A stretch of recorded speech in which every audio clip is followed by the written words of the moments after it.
के कल्याण प्रभाग के द्वारा कतिपय कार्य किए जा रहे हैं जो पब्लिक डोमेन में आप सभी के माध्यम से जनता को और पुलिस कर्मियों को हम बताना चाहते हैं, पुलिस मुख्यालय बताना चाहती है। आप अवगत होंगे कि बिहार पुलिस में लगभग 1.25 लाख कार्मिक कार्यरत हैं और कठिन परिस्थितियों में अपनी सेवाएं समाज के सुरक्षा के लिए वो देती हैं।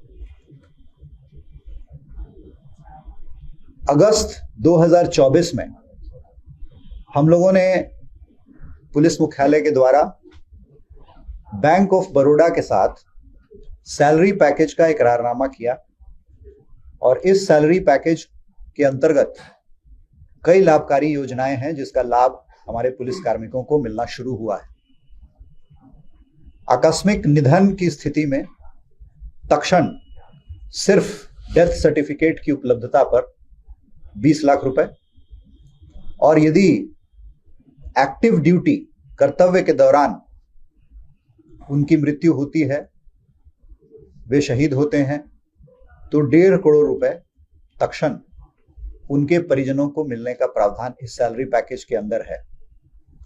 इसके अलावा और भी बहुत सारी सुविधाएं हैं जो हमारे पुलिस कार्मिकों को बताया गया है। इस सैलरी पैकेज के अंतर्गत अब तक हम लोगों ने कल 21 चेक का वितरण पुलिस महानिदेशक के द्वारा हुआ है। अब तक हम लोगों ने 33 मामलों में कार्रवाई की है और बैंक ऑफ बड़ौदा के द्वारा से 20-20 लाख रुपए की राशि 33 मामलों में लगभग 6 करोड़ से ऊपर 6 करोड़ 60 लाख रुपए हम लोगों ने डिसबर्स किया है। इसके अलावा आप जानते हैं कि हम वेलफेयर स्टेट हैं, कल्याणकारी देश हैं। लोगों के कल्याण के साथ साथ जो सरकारी सेवक हैं उनकी भी कल्याण की योजनाएं सरकार के अंतर्गत की जाती। उन्हीं नियमों के अंतर्गत चिकित्सा प्रतिपूर्ति का मामला भी आता है। जो हमारे कार्मिक सेवारत सेवा अवधि में बीमार पड़ते हैं या उनके परिजन बीमार पड़ते हैं, उनके आश्रित बीमार पड़ते हैं, तो विधिवत नियम के अनुसार उनके जो अभिश्रव हमें प्राप्त होते हैं उनका भी भुगतान हम प्रतिपूर्ति उसकी करते हैं CGHS के रेट पर। उसके लिए पूरी व्यवस्था है। अलग अलग जो क्षेत्र हैं उनके मेडिकल कॉलेजेस के जो सुपरिंटेंडेंट है, उनकी जो कमेटी है, उनको प्राधिकृत किया गया है कि उन अभिश्रवों को वो देखें, उसको एनालाइज करें और CGHS के रेट पर वे अपनी रिकमेंडेशन हमको दें और उसके माध्यम से पुलिस मुख्यालय के द्वारा उस पर निर्णय करके वो प्रतिपूर्ति की राशि भी सरकारी नियम के अंतर्गत दी जाती है। ऐसे मामलों में हम लोगों ने इस वर्ष जनवरी से चिकित्सा प्रतिपूर्ति में 998 मामलों में निर्णय करते हुए 4 करोड़ 5,40,663 रुपए प्रतिपूर्ति के रूप में दिया। इसके साथ साथ जो टीए होते हैं, यात्रा व्यय, उसमें भी पुलिस मुख्यालय के स्तर से सेल बनाकर जितने भी पुराने लंबित मामले हैं उनको हम लोग निपटारा करने का प्रण लिए हैं और उसको प्रण किए हैं जितने भी लंबित मामले हैं।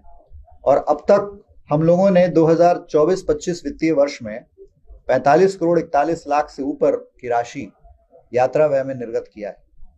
ये पुलिस महानिदेशक महोदय का निर्देश है कि जितने भी इस तरह के पेंडिंग मामले हैं उनका अभियान चलाकर निपटारा किया जाए। और उसी क्रम में, वैसे पिछले वित्तीय वर्ष का यह फिगर है, लेकिन ये पिछले वित्तीय वर्ष के अंतिम क्वार्टर में पैसे उनके खाते में जमा किए गए। अब तक 2025-26 में 1 करोड़ 52 लाख हम निर्गत कर चुके हैं, उनको दे चुके हैं। इसके साथ साथ अभी पुलिस मुख्यालय ने इन सरकार की योजनाओं को सुगम बनाने के लिए परिचालनिक व्यवस्था को बेहतर बनाया है। स्टैंडर्ड ऑपरेटिंग प्रोसीडियर SOP बनाया है।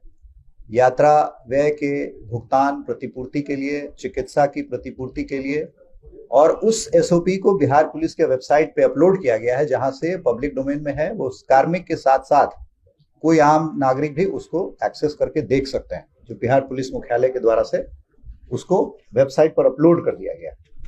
इसके साथ साथ जो सरकार की कल्याणकारी योजना तो है ही, पुलिस की भी अपनी कुछ प्राइवेट कोष हैं, जिसके द्वारा पुलिस जनों को, उनके आश्रितों को, उनके परिजनों को लाभ दिया जाता है। आप अवगत होंगे कि हमारे यहाँ 3 कोष चलते हैं: कल्याण कोष, परोपकारी कोष और शिक्षा कोष। ये कॉन्ट्रीब्यूटरी फंड है। सभी कार्मिक अपने वेतन से प्रत्येक माह इसमें कंट्रीब्यूट करते हैं, और फिर इसकी जो कॉर्पस बनी है उसकी केंद्रीय प्रशासकीय समिति है पुलिस महानिदेशक की अध्यक्षता में, जिसमें बिहार पुलिस एसोसिएशन और बिहार पुलिस मेंस एसोसिएशन और बिहार पुलिस में अनुसचिवीय कर्मचारी की एसोसिएशन, उन सभी के सदस्यों के साथ मिलाकर केंद्रीय प्रशासकीय समिति बननी है, और उसके द्वारा इन कोषों से अनुदान की, ऋण की स्वीकृति होती है। जैसे कोई पुलिस का परिजन उच्च शिक्षा प्राप्त करता है या कोई स्कूल में पढ़ता है, तो उसके फीस पर जो व्यय होता है तो उसका एक मापदंड निर्धारित है। उस मापदंड के आधार पर उनके एप्लीकेशन की स्क्रूटनी करके उनको मदद दी जाती है। इसी प्रकार अगर कोई बीमार पड़ गया या उसके परिजन को बीमारी है, तो भी हम परोपकारी कोष से अनुदान की स्वीकृति करते हैं। जो वन टाइम पेमेंट होता है वो